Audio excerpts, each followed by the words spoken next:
अब बात करते हैं एक ऐसे संकेत की जिसे आप महसूस कर सकते हैं। तापमान में बदलाव। कुछ रासायनिक अभिक्रियाएं गर्मी छोड़ती हैं, जिससे उनका कंटेनर गर्म हो जाता है। इन्हें ऊष्माक्षेपी अभिक्रियाएं कहा जाता है। एक बढ़िया उदाहरण है आग जलाना। जब लकड़ी जलती है तो यह गर्मी और प्रकाश छोड़ती है ना? यह एक बहुत ही तीव्र ऊष्माक्षेपी अभिक्रिया है। एक और सरल उदाहरण है जब आप पानी में डिटर्जेंट पाउडर मिलाते हैं। आप महसूस करेंगे कि मिश्रण थोड़ा गर्म हो गया है। यह अभिक्रिया ऊष्मा उत्पन्न कर रही है। दूसरी ओर कुछ अभिक्रियाएं अपने आसपास से गर्मी को सोख लेती हैं, जिससे चीजें ठंडी हो जाती हैं। इन्हें ऊष्माशोषी अभिक्रियाएं कहा जाता है। क्या आपने कभी इंस्टेंट कोल्ड पैक का इस्तेमाल किया है?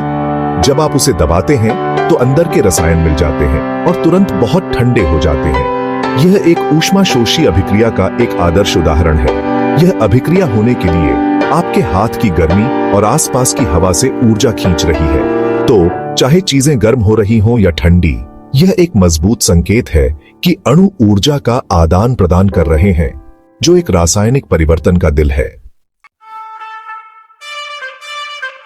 हमारी नाक भी एक शक्तिशाली रासायनिक डिटेक्टर हो सकती है।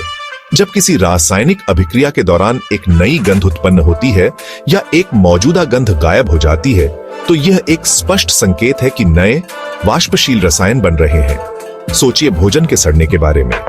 ताजे भोजन में एक सुखद या तटस्थ गंध होती है, लेकिन जब बैक्टीरिया उस पर काम करना शुरू करते हैं तो रासायनिक अभिक्रियाओं की एक श्रृंखला होती है जो सड़े हुए अंडे यानी हाइड्रोजन सल्फाइड या अन्य अप्रिय गंध वाले यौगिकों का उत्पादन करती है।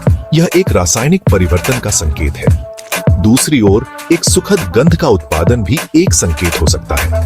जब आप केक बेक करते हैं तो आटे और चीनी की कच्ची गंध रासायनिक अभिक्रियाओं जैसे माइलार्ड प्रतिक्रिया के माध्यम से एक स्वादिष्ट मीठी सुगंध में बदल जाती है। यह गंध में बदलाव हमें बताता है कि नए अणु बन रहे हैं, जो हमारी नाक में गंध रिसेप्टर्स को उत्तेजित करने के लिए हवा में यात्रा कर सकते हैं।